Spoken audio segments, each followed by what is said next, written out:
Okay, now I'm going to sit there and try to provide an update, but in this crazy environment that we have going on currently, I think that's going to be close to an impossibility because the ground is shifting underneath us all the time, and it will be for the next little while. I wish I had the answers. I wish I knew exactly what was going on. I don't. And we can't look to the law to sort of help guide us other than what I've already explained. And that is that the school district has a requirement legally to provide your child with a free and appropriate public education. That's it.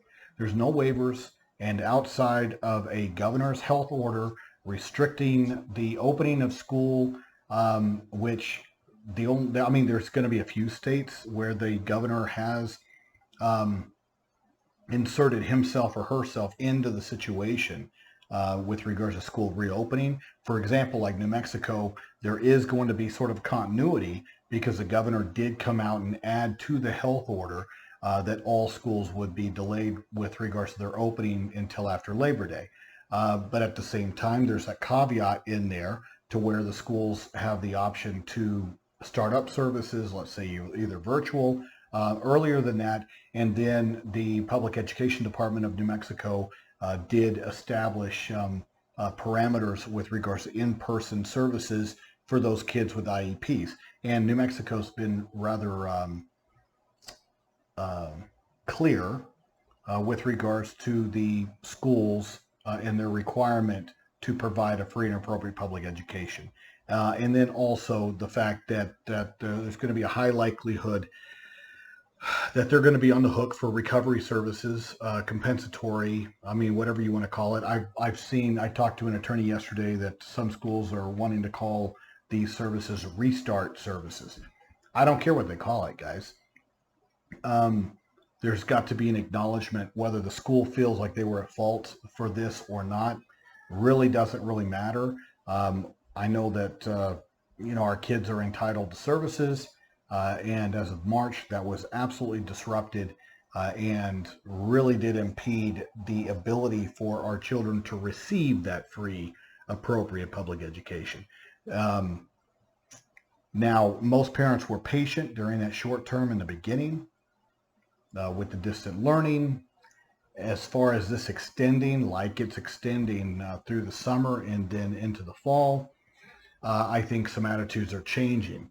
Uh, and so I've already discussed in prior videos with regards to that. What does FAPE look like in virtual as opposed to in person?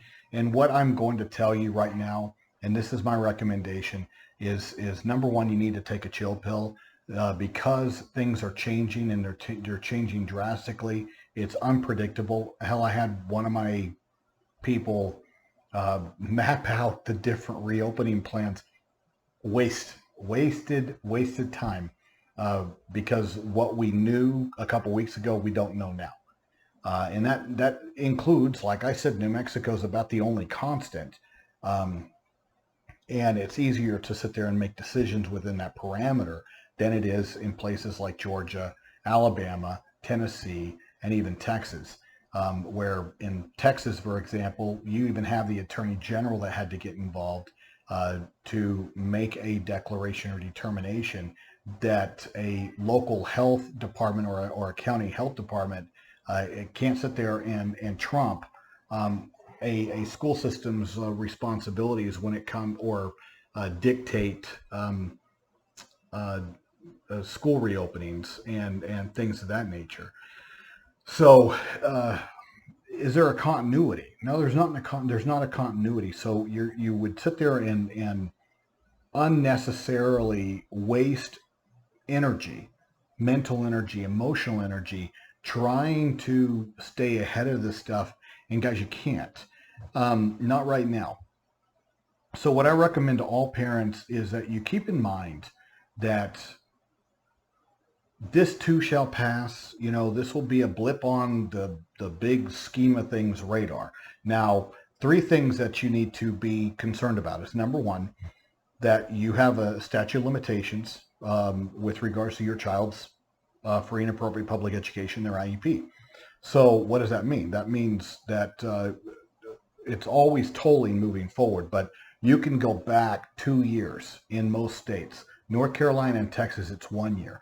But you can go back and let's say last school year, the 1920 school year, leading up to the COVID shutdown in March, if everything was a disaster then, and that program, your child's placement, all of those things, if those things were out of whack, guys, you're burning time with regards to challenging that IEP and whether your child made any progress. And so, I understand all this disruption, but it also should not take your focus off of correcting prior issues, because if you don't correct the prior issues, you're gonna get lost in the morass that is going to be coming, because your child hasn't really been worked with one-to-one since March. And some of these schools are going to go virtual up until October. That's half of a year.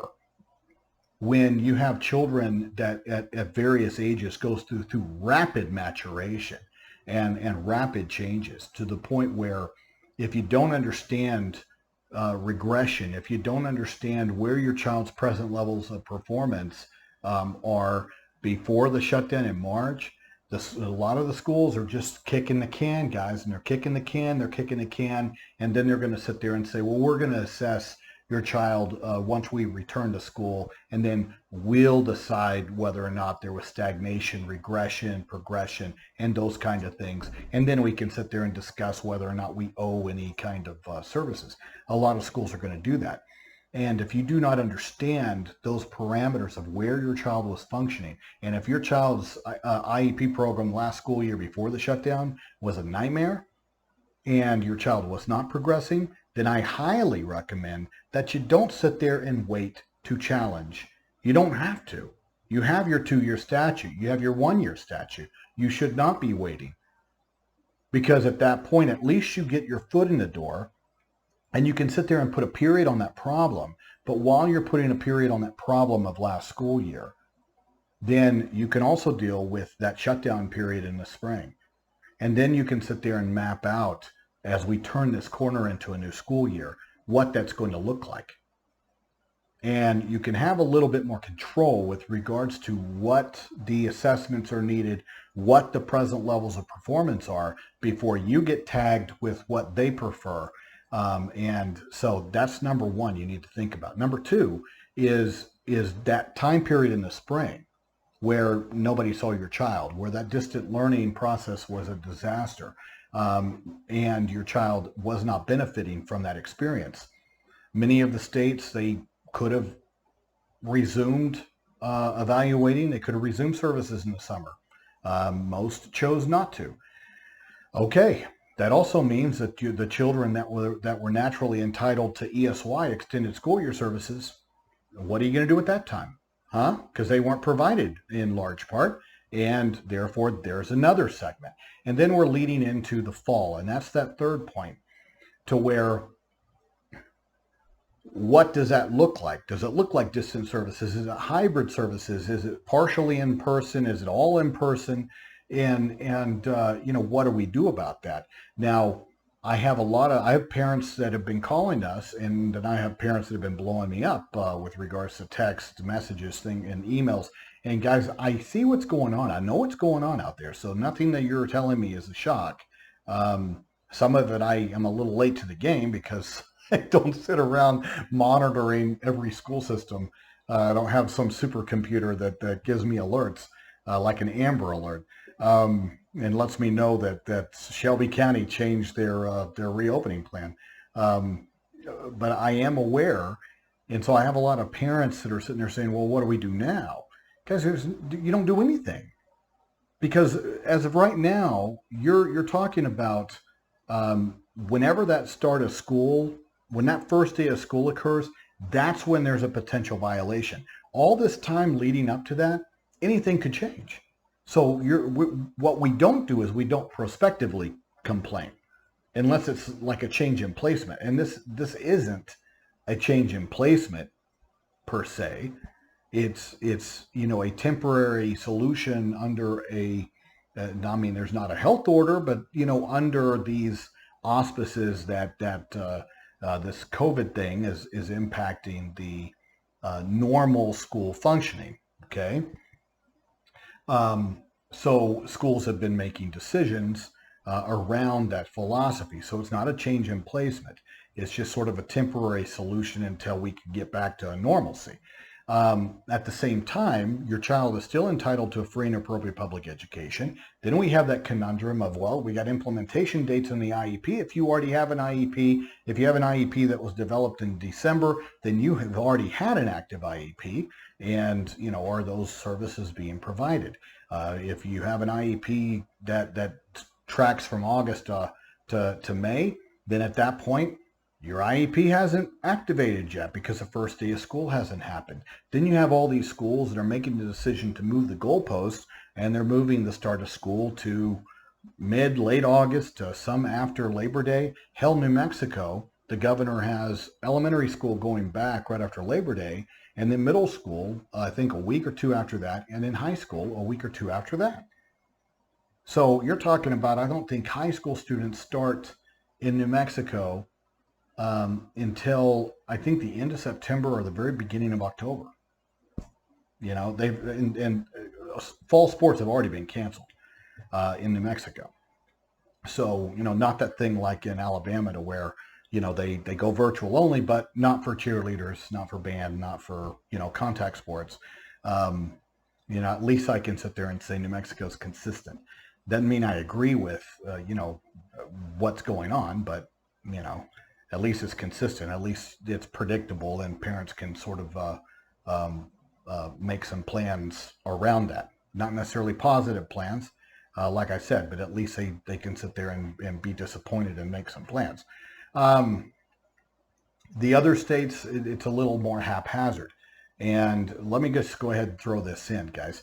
I know some of you are like, why isn't the federal government, the federal Department of Education, they don't have this kind of power, guys. This is a state health issue. It's the state governments that are responsible for attacking this, because the state is the one with the police powers to be able to enforce it. Not only that is, so, everybody going, well, why doesn't Trump, why doesn't the federal government, I'm so disappointed with their response. Well, what have they done? I mean, they provided all the logistics and supplies that the states have required, and we have not gone without. So, bravo, federal government. Now, the states, that's going to be a varying response, because that's who holds the bulk of the response to this virus. Because of our separation of powers, our 10th Amendment, all those things that make us a republic, guys. I love it. I don't want to get rid of it. It's exactly what we need. I don't want the federal government having more power. In this situation, they did exactly what they needed to do. But yet our state governments did have a varying response. And, in the future, when we're past this and we can look back and we can learn something from it, that's what I hope happens, is that the legislatures sit there and fine-tune the emergency powers for governors, restrict it, put some better fail-safes in there, including how it would impact reopenings of school, and a little bit more guidance and authority in that capacity that doesn't exist currently. And so, like in Alabama, for example, the state legislature has the bulk of the power, not even the governor per se, and the State Department of Education is weak comparative to other states.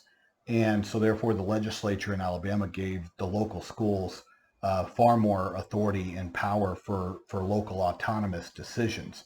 And so that is where a lot of this haphazard inconsistencies are coming from, even though the state superintendent recommended that all schools have in-person options, and many are ignoring those recommendations, which could potentially get them into trouble, because they have a responsibility to provide a free and appropriate public education regardless. All right, so that's where we're heading into.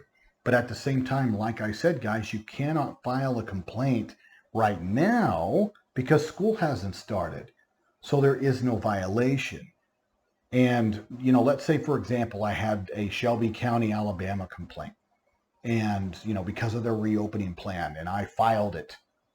Well, their plan changed. School hasn't even started. And so what am I complaining in advance? Because those things could change. And they did. Their plan changed. Now, did it change for the better? I don't think so. I mean, they're alternating days and but I don't know how that's going to impact special education.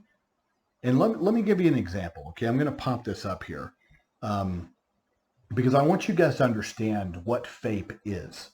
A FAPE isn't necessarily a 7-hour school day, guys. For some kids that spend less than 40% in the general education setting, which we would consider self-contained special education students, they require a heavy amount of specialized instruction or special education services and related services. They would require more. But what does your IEP say? All right? What does your IEP say? And that's going to be the good marker, because just because they're wanting to go virtual only, or let's say a hybrid kind of attendance system, you need to understand what those time breakdowns are and what it is that you need to be requesting. And what you should be requesting with regards to in-person services is not going to be a seven-hour day. Because that's not what your child requires necessarily to receive a free and appropriate public education. Okay, so what do you need to look at as your guide in what you need to take back to your team? All right, and so yeah, this is the one.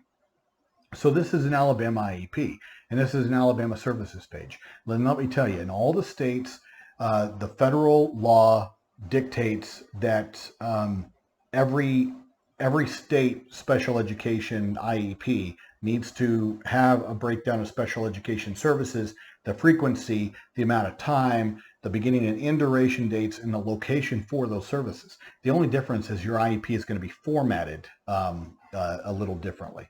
Okay, so this is how Alabama does it. So if you look at where your time breakdowns are within your child's IEP, and the example that I'm using, I think it's the same one I used a few weeks ago in one of my videos. A parent gave permission for me to redact this IEP. Guys, I complained about this IEP, so don't sit there and hold it out. Ooh, this is a good IEP. It's a horrible IEP. But this is the example I'm using, so I don't want anyone to go, oh, why I like that, or oh, why this is James Galini approved. It's not James Galini approved. This was James Galini complaining about it. Now, why is that? Well, this particular child spends less than 40% of the day in general education, and I would have to say, probably 10% of the day in general education. Spends the bulk of his time in special education, and so therefore, you're talking about 360 potential minutes of specialized instruction that they have put in his IEP as, I don't even think, 2 hours. What the hell is he doing for the remainder of the 4? Okay?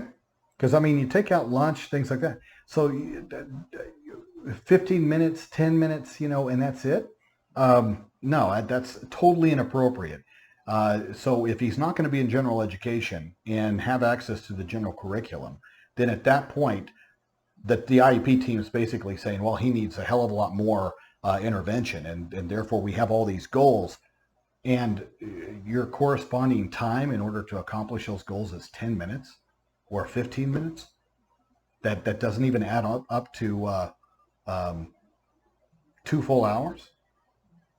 So, but you see, this right here, this breakdown right here, is what the IEP has determined that your child requires with regards to specialized instruction, special education services, in order to receive a free, appropriate public education.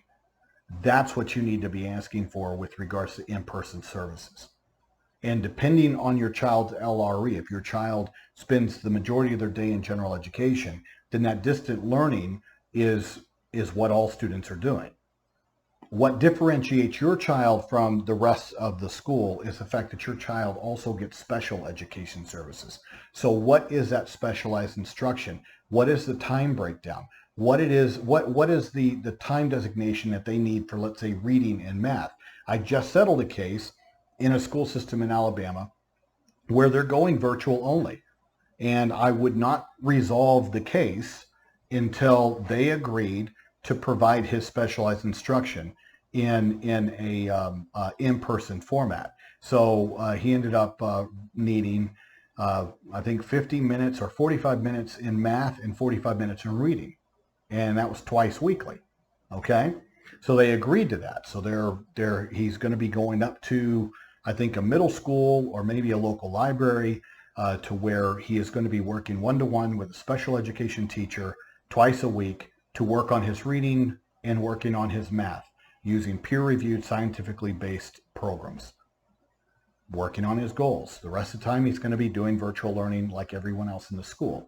Now, then the kid that, let's talk about this one and also the one I just settled. And here we go on related services. Okay, so related services would be for this child. Well, let me finish the other one, the one that I just settled. See, he also requires language services. And so for that child, it was twice a week for 30 minutes. So twice a week, he's going to be getting his reading and math intervention and then also getting direct one-to-one speech language services from a speech language pathologist. That is the services that the IEP team determined that he required in order to receive a free appropriate public education. The rest of the time, because he is on the general diploma pathway, he is doing what all the other students are doing, okay? But he is getting his specialized instruction as noted in his IEP, as broken down in his IEP in the service declaration. For this IEP, as an example, for my student that is in a self-contained special education environment, as you can see, this child gets ABA therapy. Okay, so there's a behavior analyst that comes in, provides ABA therapy weekly for 180 minutes, and so you're talking about, and so if you look at that special education time, remember I said it didn't calculate to 2 hours. Well, here's another bulk of time to where the ABA, but it's weekly for 180 minutes. It's not daily, but still you add that on. But then speech language services twice weekly, occupational therapy monthly for 120 minutes. Those would all be things that can be provided in person and should be provided in person, regardless of what is going on anywhere else. And if the school cannot provide the ABA therapy, then the BCBA that they contract with, this third-party BCBA, they can pay for those services at the BCBA professionals clinic, or have the BCBA have staff available at whatever the school location that they are safely providing these in-person services, along with speech language, along with OT. Now, my problem is and let me go ahead and tell you this. Can they do small group instruction for these related services? Yes, because small group instruction would be 3 or 4 kids. Could that be spaced out in order for us to accomplish a COVID-safe environment? Yes, that can happen, okay? Now, for this particular kid, I mean, I complained about the small group setting because, I mean, he's using an augmentative communication device and he's at a foundational level of learning to communicate. And so we got to sit there and get over that hurdle and have him learn to communicate before he can benefit with generalization and this exchange, this conversational exchange with potentially other students and in other settings. So wrong approach. But I will tell you that so many schools have overcommitted our related service personnel. That's an irritation to me. And they've been able to hide it, schools, for years. They rob Peter to pay Paul. And I think this COVID situation is sort of making it glaringly obvious. And I hope that parents see that the schools have overcommitted their speech language and their OTs and their behavior personnel. Totally overcommitted them. And this goes for physical therapists as well. And so you're sort of finding that out if you keep your eyes open. And I don't feel any pity for them. They should not be overloading their speech language paths or their OTs.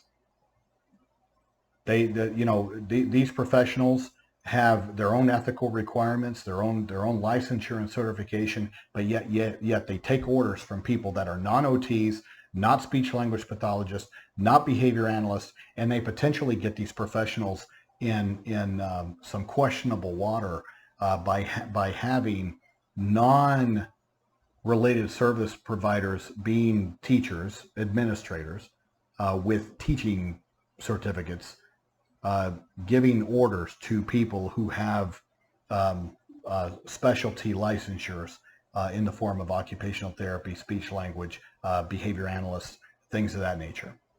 But that's the way of our education system. But it doesn't mean I have to like it, and it doesn't mean I agree with it. But we're over committing these related service personnel. But can they provide the related services in the format that is listed in your child's IEP? Yes, they can. Now, if they sit there and they go, well, we want to have a distant learning plan, guys, if the distant learning plan didn't work for your child in the spring, I don't know what makes you think it's going to work in the fall. But some of you, if you've chosen distant learning, then the guys, you're going to have to sit there and own distant learning. Those of you who don't want distant learning, but yet that's the option, you need to fight for in-person services in the way that I just explained it. Okay? Doesn't mean your child's going to get a 7-hour day, guys. Just doesn't mean that. And they're not required to, unless it's required for a FAPE. But most children's IEPs don't include this level of intervention in order for them to progress and make tangible progress. Because what is connected to tangible progress? It is their specialized instruction and their related services. So, like I said, for this child, there should be a total of 360 minutes, and that's not what he has. I think that's what he has now. But where could they make up the difference? They can make it up at the ABA clinic because, quite frankly, that's where this particular child has the max benefit, is using ABA strategies and ABA therapies in order to progress, utilizing an ethical and an excellent behavior analyst. So I have no qualms about what this child potentially could get and how we solve this problem during this temporary time period. Provide the specialized instruction in the manner that you can, along with the related services, and then allow the remainder of the time to be done by the ABA clinic. That's for this child. The other one that I was referencing, that kid's taken care of because he's at a performance level to where he can do as long as he can log in. That's going to be a problem because we had him participate in a summer program virtually, and he comes from his parents work, and this kid's in high school, so he's having to, with his disability, which of course is high distractibility, those typical things. And, the school goes, well, he didn't log on consistently. I wonder why. That's such a mystery to me. And so that is going to be a concern. But by adding the in-person services, we hope to infuse that motivator. And if we need to insert the behavior analyst to sit there and assist with mitigating some of these concerns on the distractibility or the motivation side, then that's what we'll do in a positive format. Let's say with a reinforcer, a plan. So a positive reinforcement plan. So there's always solutions, but you see where there's a variety of options. But what you need to do, once again, is start with the breakdown of the minutes in your child's IEP. And you start there. So you calculate that, you calculate the related services. That's what you should be approaching your school system with. Virtual, in person, it doesn't matter. That's going to be the meat and the potatoes of your child's special education services. The rest of it, like I said, if your child spends the majority of their day in general education, then if all students are doing virtual, the only difference, it's a huge difference, because your child's entitled to specialized instruction, and that specialized instruction needs to be provided in the way that the IEP team developed the goals and the intervention, the time interventions, and it can be done. It can be done, and in a lot of cases, it can be done, and it must be done. If they choose not to, guys, you just sit there and you understand that you got to wait until school starts. But if you're in a school system that says, yeah, the hell with you, we're doing virtual only, and then we'll clean up the mess afterwards. We'll clean up the mess afterwards. Let me go ahead and finish with this. You only have so much time in the day. You only have so much time on the weekends. You only have so much time in the summer. And so all of you that let's say you had a disastrous school year last year before COVID, we're going to take a wait and see. Hope it gets better. COVID happens, disastrous distant learning. Nothing happened in the summer. So if your child was, let's say, extended school year qualified, that didn't happen, or that was once again a disastrous virtual experience or a virtual nightmare. Then you go into, we're going to do virtual again, and you got all this stacked up recovery services or owed services, compensatory services. When do you think that all that's going to be given back to you? When do you think feasibly that can even be provided to your child? And so those of you that are wanting to wait and wanting to wait and wanting to wait and wanting to wait as though it's some kind of big Christmas present at the end of the rainbow, that somehow there's going to be this packaged array of recovery services offered to you, guys, there's only so much you can do. And so to sit there and wait and hope that, there's just going to be this package of compensatory that's going to fall out of the sky, you're sadly mistaken. It doesn't work like that. Because the school system has a current responsibility to provide your child a FAPE within that 7-hour school day. Where else are you going to sit there and shove services? Where? When? They can't pull your child more out of the class because that runs the risk of destroying or impacting their least restrictive environment. So they can't give extra services there. So where is this all going to happen? Remember that. And so I don't necessarily think it's smart to be sort of sitting on all this thinking that you're holding an ace in your hand. Because you only need one ace, guys. You don't need a couple different stacks. You're thinking that somehow I'm going to sit there and just turn them in. Well, here you go. Here's another one. I need more services. It just does not work that way. You have, number one, your statute of limitation is constantly tolling. So, we move into the 2019 or the 2020, 2021 school year, then whatever happened in 2018 and 2019 school year, you're starting to lose that time, okay? To the point where, let's say you wait until January and say, that 2018-19 school year was a disaster, James, and then that fed into the disaster of 2019-20. And my response is going to be, we can only complain about half of the 2018-19 school year because the fall just told. The 2018 portion just told. So keep that in mind.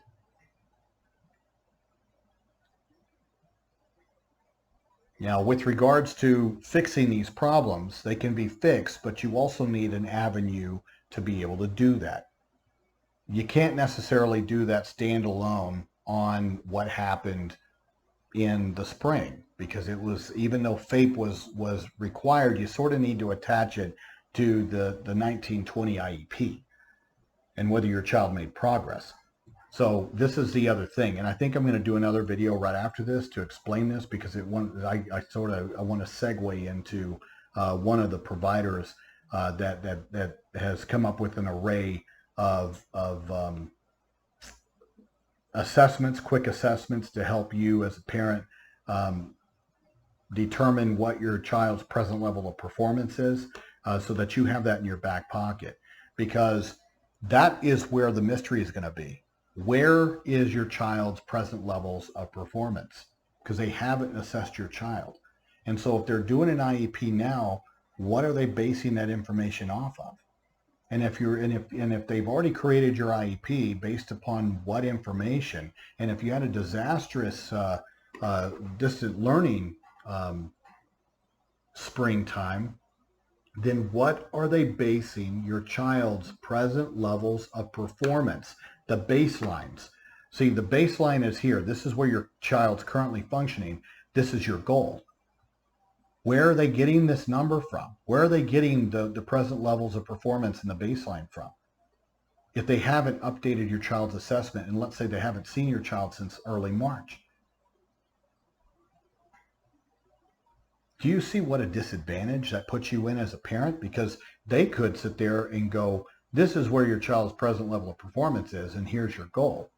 When in reality, let's say your child's present level of performance is already at your goal.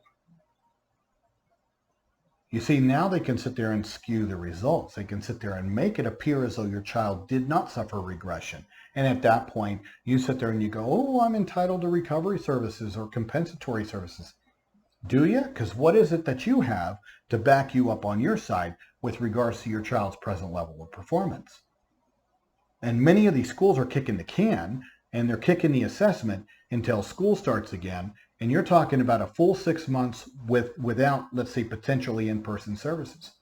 And they're going to perform the in-house assessments, and they're going to sit there and tell you whether your child regressed, whether your child stagnated, or magically progressed during this period. And if your child progressed, they're going to take the credit for it, even though you're the one that busted your ass as your child's teacher for the last 6 months. And then that's going to be what's going to be used to sit there and disappoint you and tell you that they owe you nothing. So just keep that in mind, because you have those three things that are factors that you need to consider. Your child's prior school years, whether they were disasters or whether your child received a free and appropriate public education. The springtime distant learning debacle, and then what's occurring when school starts. Not the mayhem going on right now, because things are going to change. I'm talking about on the first day of school. Were you able to get it worked out to where you have some in-person services, and are they the right combination of in-person services? Are they going to be able to provide that FAPE? Or did they tell you, go jump in a lake, we're doing virtual only, sorry, we're not doing any of that, we'll just figure it out in the future? Well, they're not going to figure out in the future, guys. And at that point, yeah, you should probably call me. And if you live in a state where we have an office. But if you don't live in a state where we have an office, guys, you're entitled to mediation, and you can represent yourself under this law. I don't mind sort of walking parents through this process, and I'll probably do some videos to sit there and help you understand how to navigate it. It's not that serious, but you need to know what you're doing in order to be successful. And I can sit there and break that down for you so that you feel confident going into it, so that you understand what substantive errors are and substantive violations are, because that's usually where parents lose, is they will cite the emotional violations or the procedural violations and not be able to formulate and prove where your child regressed and where your child had substantive harm through the the violation of your child's IEP, service minutes, or even the development of the IEP itself. But at some point, you're going to have to stand up, and you are your child's voice. You are your child's advocate. There's a lot of stuff going on right now. Nobody's saying that it's necessarily the school's fault. Okay, I'm not saying that. Not throwing that out there. But what I'm saying is that your child is entitled to a free and appropriate public education. The school district has a legal duty to provide that. And if there's no government from the governor closing schools or mandating that they all do X, Y, and Z, the school system, even in those situations, still has to, they got no waivers, and they still are required to provide your child a FAPE. But there's a little bit more justification if the governors sort of take formal action. Most of the states, the governors aren't doing that. And therefore, the local schools are making determinations, and maybe off the recommendations of the county health officials. But the county health officials also cannot trump your child's right to a free and appropriate public education. That's a civil right. And so your county health official does not trump FAPE. Sorry. All things to keep in mind.